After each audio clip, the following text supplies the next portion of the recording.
Assalamualaikum warahmatullahi wabarakatuh. Perkenalkan, nama saya Muhammad Kadafi dari Prodi Pendidikan Ekonomi kelas B. Akan menjelaskan tentang pendidikan ilmu pengetahuan sosial dengan nomor induk mahasiswa 1872150 100. Baik, pendidikan ilmu pengetahuan sosial. Pendidikan IPS adalah penyederhanaan atau adaptasi dari disiplin ilmu-ilmu sosial dan humaniora serta kegiatan dasar manusia yang diorganisasikan dalam disajikan secara ilmiah dan pedagogik atau psikologis untuk tujuan pendidikan. Definisi tersebut berlaku untuk pendidikan dasar dan menengah, sedangkan untuk perguruan tinggi atau lembaga pendidikan tenaga pendidikan dalam kurung LPTK, Profesor Dr.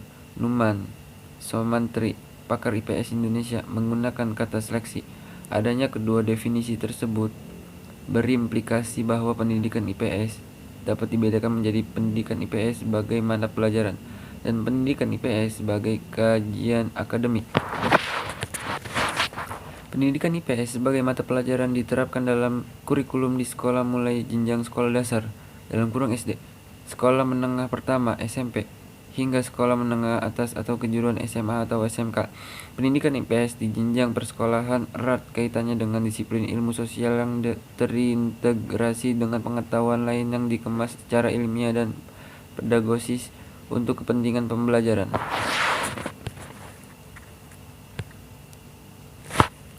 Pendidikan IPS sebagai pendidikan disiplin ilmu pendidikan IPS sebagai pendidikan disiplin ilmu dengan bidang kajian elektik. Gagasan IPS sebagai pendidikan disiplin ilmu banyak disuarakan oleh Numan Sumantri dalam berbagai forum akademik. IPS memiliki kekhasan sebagai pendidikan disiplin ilmu, yaitu kajian bersifat terpadu dalam kurung integrated tutup kurung, interdisipliner dan multidimensional. Pendidikan IPS yang baru dikenal dan dikembangkan dalam kurikulum Indonesia di awal tahun 1970-an kini semakin berkembang sejalan dengan perkembangan pemikiran di negara maju. Program pembelajaran IPS harus mampu memberikan pengalaman-pengalaman belajar yang berorientasi pada aktivitas belajar peserta didik, pelibatan peserta didik dalam aktivitas belajar agar mereka memiliki kemampuan memecahkan masalah dalam lingkungan belajar yang dibuat sebagaimana realitas yang sesungguhnya. 4. Tujuan pendidikan IPS menurut Gross dalam Al-Mujtar 2001 dalam mempersiapkan peserta didik menjadi warga negara yang baik dan dalam masyarakat yang demokratis. Ada 3 tradisi dalam social studies menurut Robert Bart, James Bart, dan Samuel J. Semersis, yaitu IPS sebagai transmisi kewarganegaraan, social studies atau citizenship transmission, IPS sebagai ilmu-ilmu sosial, social studies atau social skin, IPS sebagai penelitian mendalam, social studies atau as reflex inquiry.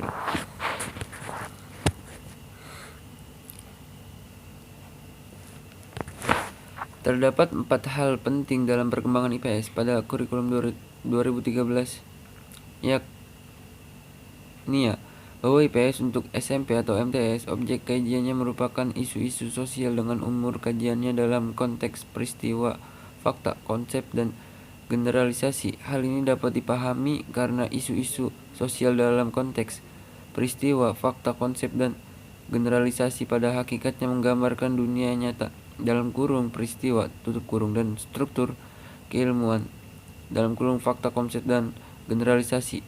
Tema yang dikaji dalam IPS adalah fenomena-fenomena yang terjadi dalam masyarakat baik masa lalu, masa sekarang maupun kecenderungan masa yang akan datang. Hal ini maksudnya adalah bahwa dalam kajian pembelajaran IPS tidak lepas dari proses masa lalu yang berkesinambungan maupun perubahan dengan masa sekarang serta dapat diprediksi kecenderungan untuk masa depan.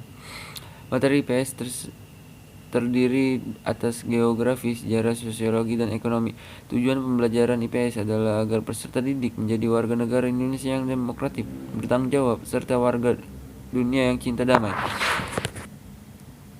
Terima kasih. Berikut penjelasan UTS tentang IPS. Apabila ada kata-kata salah dari saya, mohon maaf. Wabillahi taufiq walhidayah. Wassalamualaikum warahmatullahi wabarakatuh.